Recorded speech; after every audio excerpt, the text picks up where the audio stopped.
பைசா செலவில்லாத உரங்க. இதுதான் நான் வாரத்துல 3 நாள் செடிகளுக்கெல்லாம் ஊத்துறேங்க. இது வேற எதுவுமே கிடையாது. நம்ம கிச்சன்ல பயன்படுத்துற வேஸ்ட்டு தாங்க. அரிசி கழுவுற தண்ணி, பருப்பு கழுவுற தண்ணி, காய்கறி கழுவுற தண்ணி, புளிச்ச மோரு, பழைய தோசை மாவு, காய்கறி வெட்டின கழிவுகள், வெங்காயத்தோலு, அப்புறம் வாழைப்பழத்தோலு, பழங்கள் எதுவும் வேஸ்ட்டாக இருந்துச்சுன்னா அது எல்லாமே அந்த கண்டெய்னரில் ஒரு கண்டெய்னரில் போட்டு நல்லா மூடி வச்சுருவாங்க. 3 நாள் கழித்து அந்த தண்ணியை எடுத்து நிறைய தண்ணி கலந்து செடிகளுக்கெல்லாம் ஊற்றுவேங்க. இந்த தண்ணியை வந்து ஒன்று வெயில் வாரதுக்கு முந்தி ஊற்றிடணும், இல்லைன்னா வெயில் வந்து முடிஞ்சதுக்கப்புறம் ஊற்றுறங்க. அப்படி ஊற்றுனீங்கன்னா அந்த செடிகளுக்கு இந்த உரங்கள் நல்லா போய் சேருங்க. இந்த கண்டெய்னரை வந்து கவனமாக மூடி வச்சுருக்கணுங்க. கவனம் இல்லாமல் லேசாக திறந்துருந்துச்சுன்னா நம்ம ரெடி பண்ண உரம் ஃபுல்லும் வேஸ்ட் ஆயிருங்க. ஏன்னா கொசு உள்ள போய் முட்டை விட்டு அந்த முட்டையிலேருந்து புழுக்கள் உருவாகிருங்க.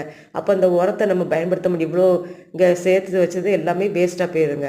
அதனால் மூடி வைக்கிறத மட்டும் கவனமாக மூடி வைங்க. மற்றபடி இதில் வேறு நீங்கள் எந்த வேலைப்பளுவுமே கிடையாதுங்க. 3ஆம் நாள் இந்த தண்ணீரை கொஞ்சம் எடுத்து நிறைய தண்ணி கலந்து எல்லா செடிகளுக்கும் ஊற்றுங்க. சிலவங்க இதில் உள்ள அந்த காய்கறி கழிவுகள் எல்லாம் தனியாக எடுத்து வச்சுட்டு தெளிவு மட்டும் அந்த ஊற்றுவாங்கங்க. நான் அப்படி இல்லை, எல்லாத்தையும் சேர்த்தே தான் செடிகளுக்கு ஊற்றுவேன்.